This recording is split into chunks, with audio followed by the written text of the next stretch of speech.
She insulted an old lady at a Look at what boutique. you're She wearing. had no idea who she You was. actually thought you She could laughed. afford something Not in a here. polite laugh, but the kind that turns heads.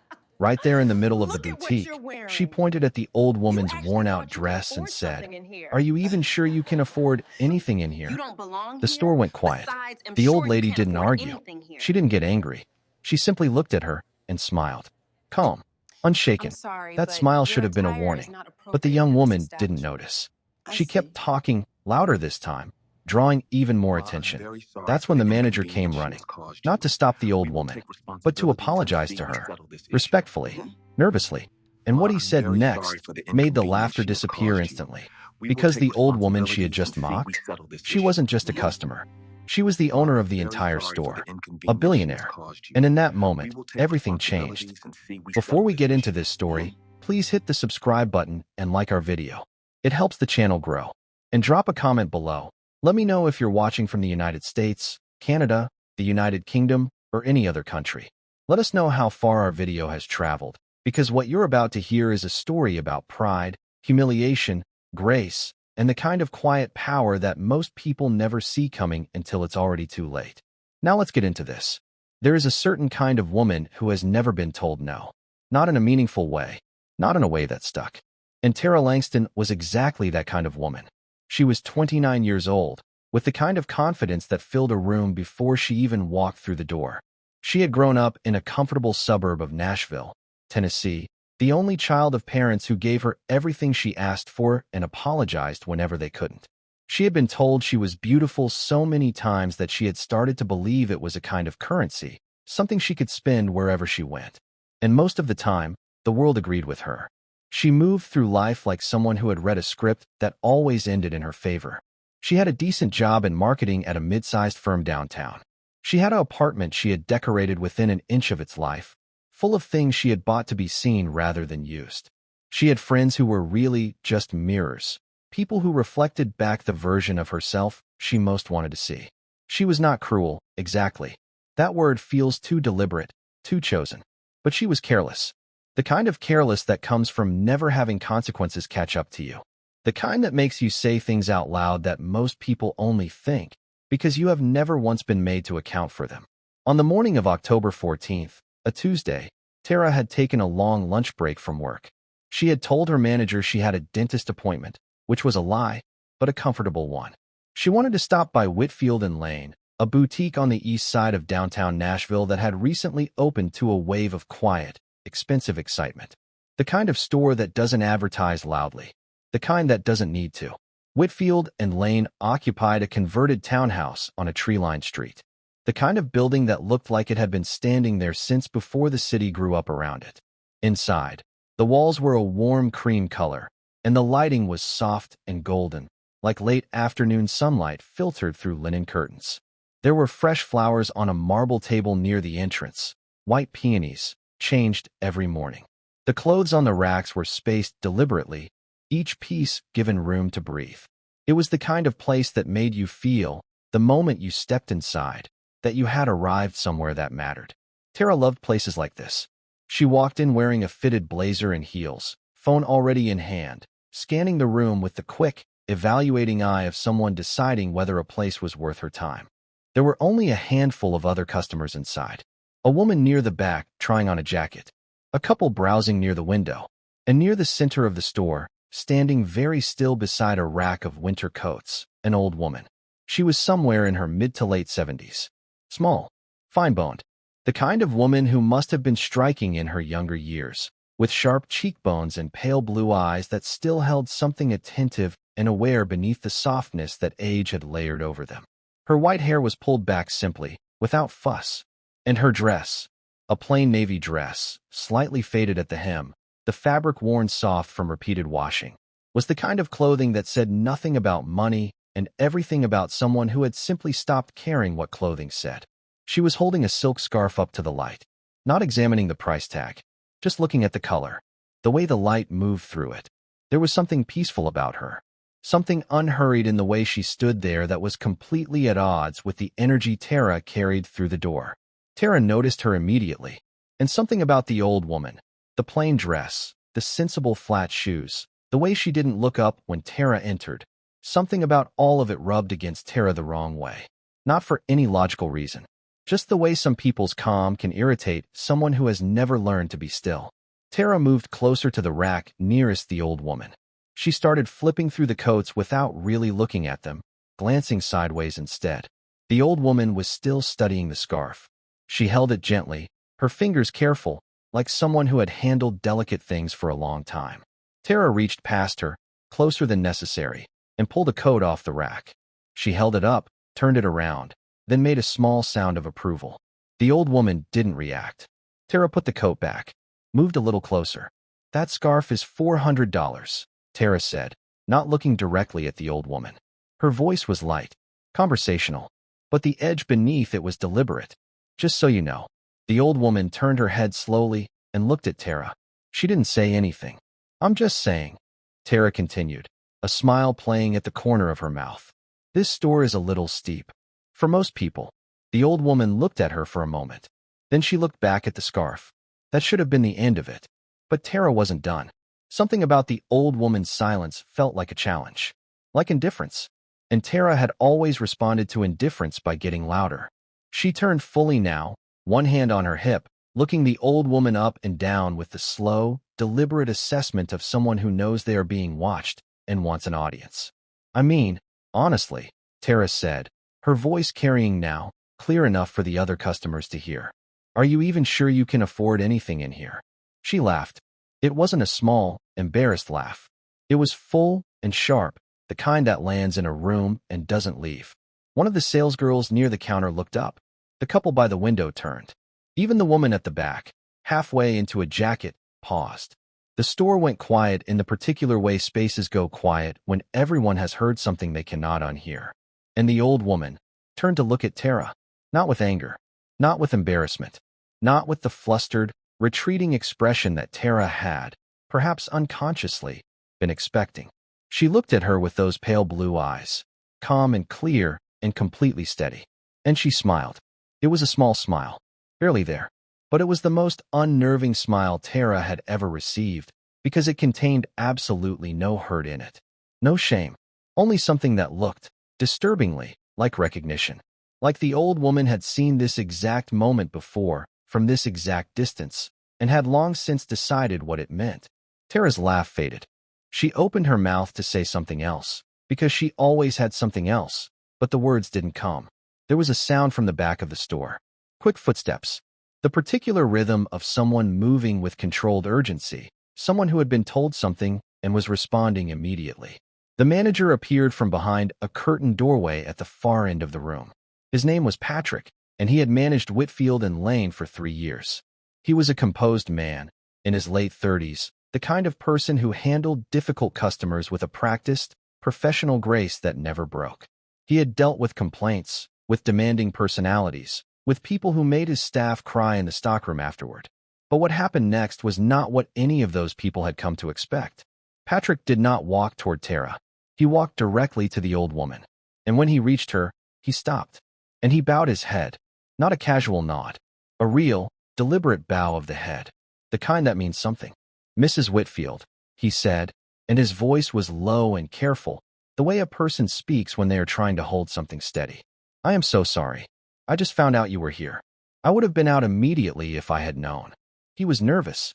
That was the thing that struck every single person in that store at the same moment. Patrick, who was never nervous, was visibly, unmistakably nervous. The old woman, Mrs. Whitfield, looked at him with the same calm she had shown Tara. She reached out and patted his arm once, gently. "It's fine, Patrick," she said. Her voice was soft, unhurried, the voice of someone who had never needed to raise it to be heard. "I was just looking at this scarf. It's beautiful. Someone has a good eye." "That would be Linda, our buyer," Patrick said. "She'll be so pleased you noticed." Tara stood very still. The coat she had been holding was still in her hand. She had forgotten she was holding it. Patrick turned then.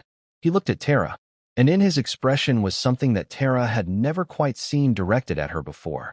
Not anger, not contempt. Something quieter than both of those things, and somehow heavier. "Is there anything I can help you find today?" he asked. His tone was perfectly even, professionally neutral, but the question hung in the air with a weight that was anything but neutral. One of the salesgirls behind the counter, a young woman named Brooke who had heard every word of what Tara had said, pressed her lips together and looked at the floor. The couple by the window had turned fully away, looking at a display of leather gloves with intense, deliberate interest. Tara set the coat back on the rack. Her face was doing something she couldn't quite control. It wanted to cycle through several expressions at once: surprise, embarrassment, disbelief, and couldn't settle on any of them. She started. She stopped. There was nothing to say that would not make it worse.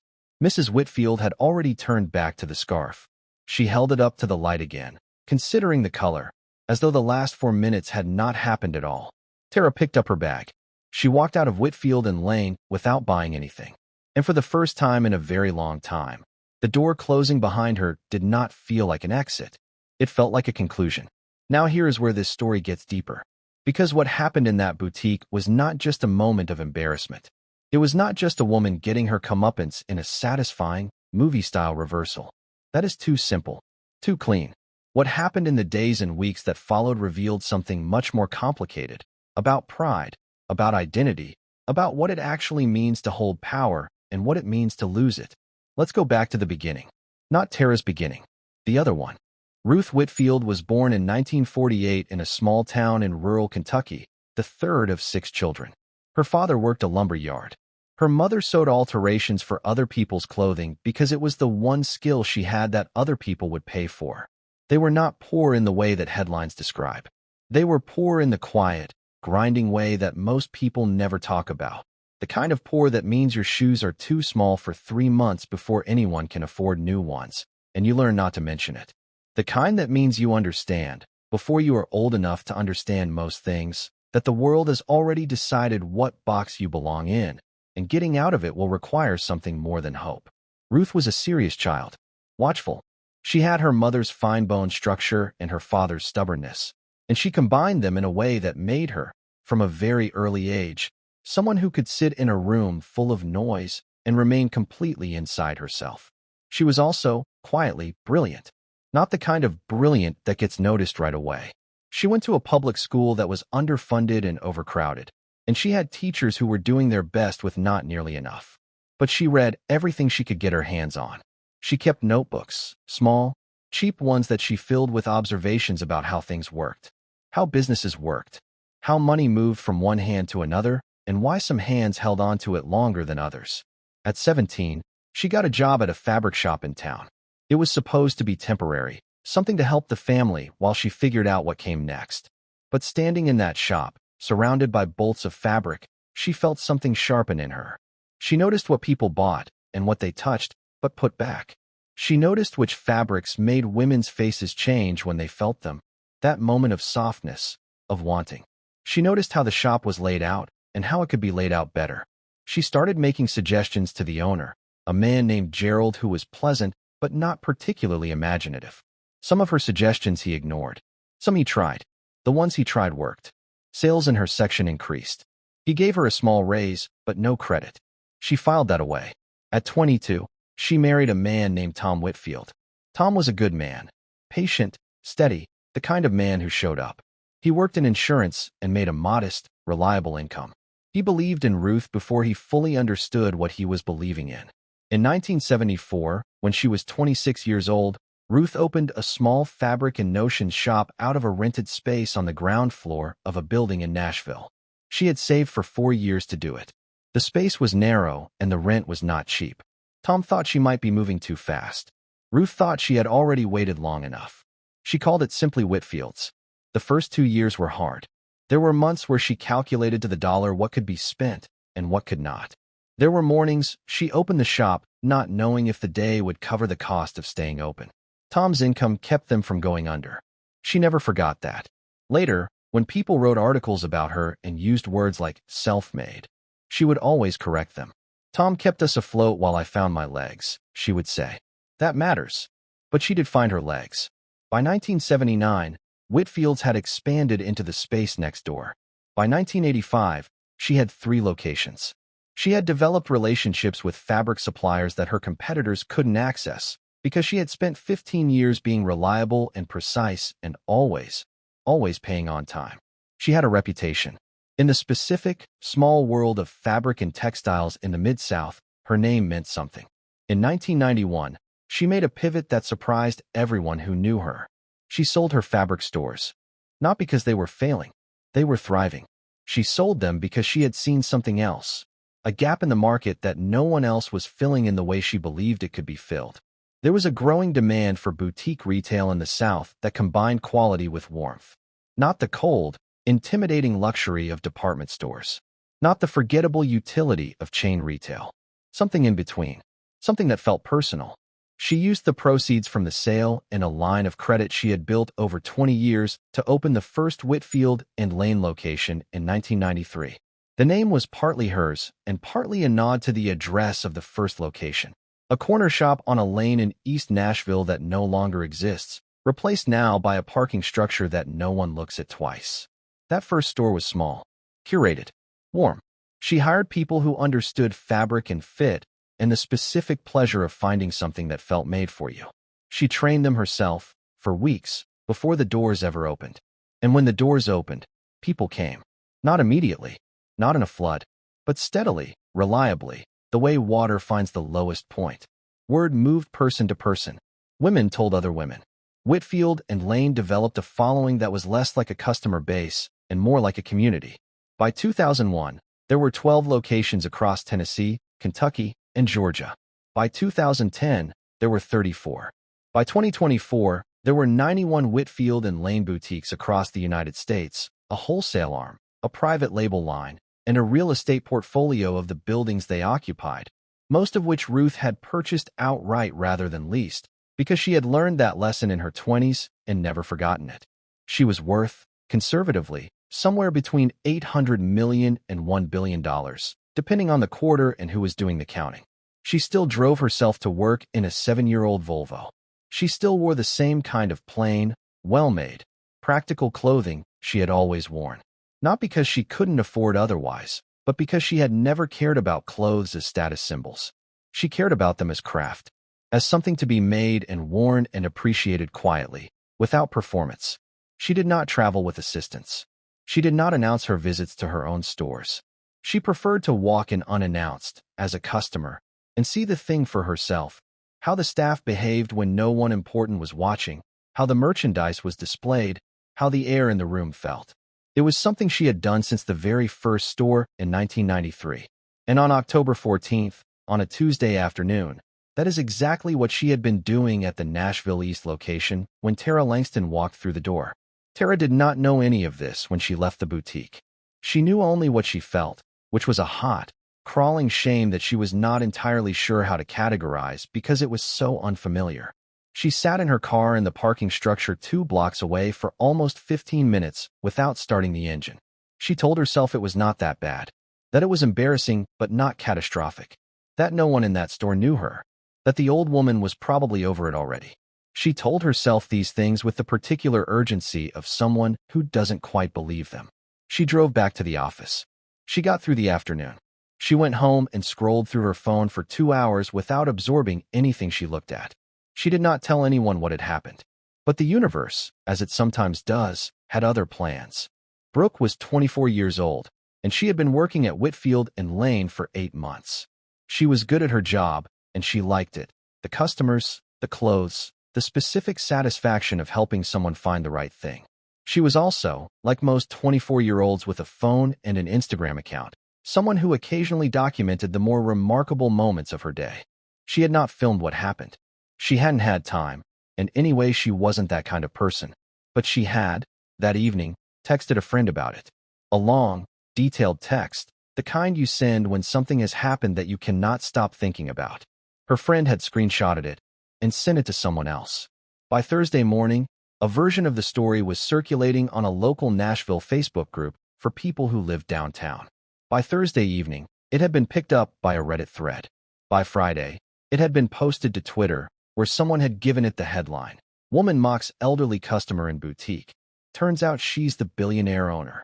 The story was vague enough in its original form that no names were attached. Tara's name was not mentioned anywhere. Neither was Whitfield and Lane. Interestingly, the original post had been cagey about specifics. But Nashville is not that large a city, in the ways that matter. And Whitfield and Lane was not an anonymous boutique. By Saturday, people who knew people who worked there had connected the dots. And by Monday morning, Tara's name was in the comments of the Reddit thread, posted by someone whose identity Tara would never fully be able to trace. A coworker sent her a link on Monday afternoon. "Is this you?" the message said, with a wide-eyed emoji that was trying to be casual and was not succeeding. Tara clicked the link and read it. She read it twice.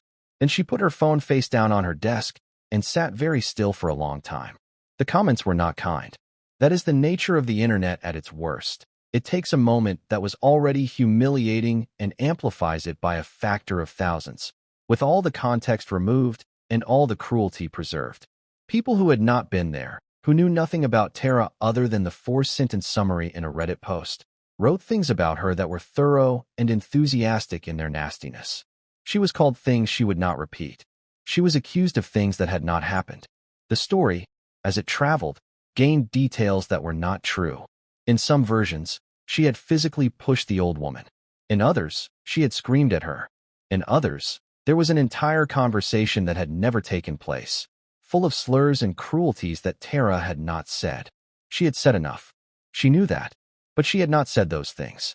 She wanted to correct the record and understood, with a sickening clarity, that there was no way to correct it that would not make things worse. Every response would be a new headline. Every explanation would read as excuse.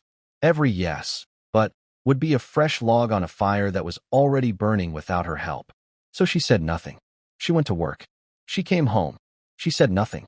Her manager called her in on Wednesday. Human Resources was present. The conversation was professional and measured and ended with a formal written warning that cited, carefully, the company's social media and public conduct policy, even though none of it had technically happened on company time. It was a warning, not termination. Not yet. But the look her manager gave her on the way out of the meeting, not angry, not contemptuous, but genuinely, quietly sad, was somehow harder to carry than anger would have been. Her friends, for the most part, retreated. Not dramatically. No confrontations, no speeches. They simply became less available. Texts went answered more slowly, then less, then barely. Plans were rescheduled. The mirrors, it turned out, only worked in one direction. Tara spent a lot of evenings alone that she had not previously spent alone. And in those evenings, for the first time in a long time, she had to sit with herself without the buffer of other people's approval.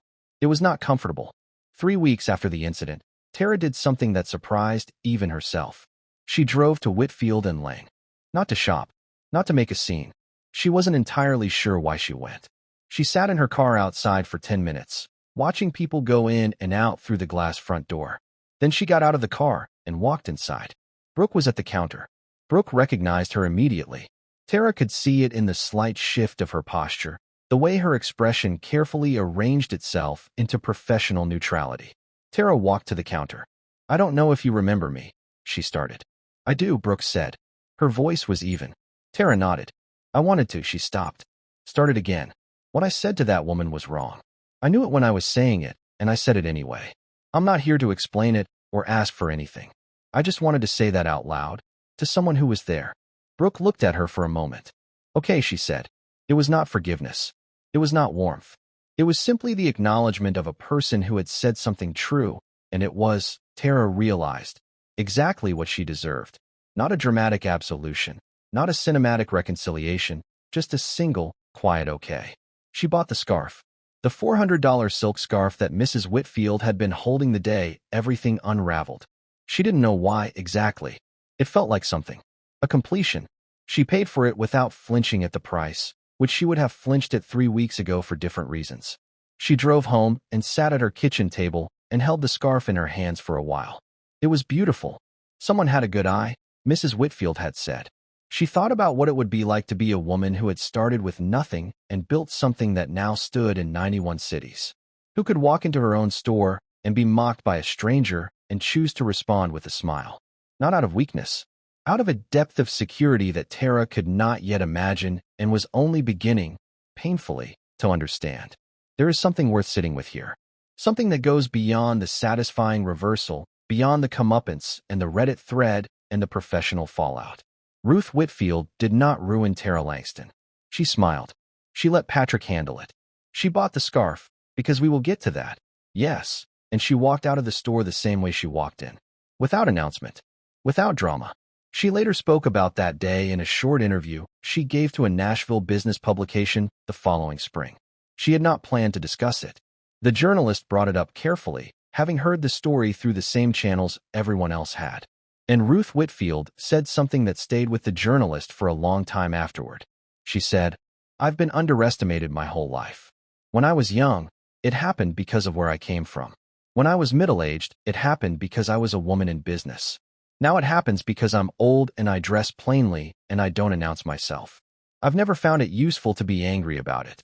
What I've found useful is to keep going. People who need to establish their worth by tearing someone else's down, I don't spend much time worrying about them. They're already carrying something heavy. That's not my weight to manage." She paused. Then she said, "She wasn't a villain. She was just someone who hadn't been stopped before. Life stops you eventually. It stops all of us. The question is what you do after." Tara Langston did not find the interview right away. She found it 6 months later, in the quiet of an evening when she was doing the thing she had started doing with increasing regularity since October, sitting without her phone, without background noise, just sitting and being where she was. She read it twice. She did not post about it. She did not share it.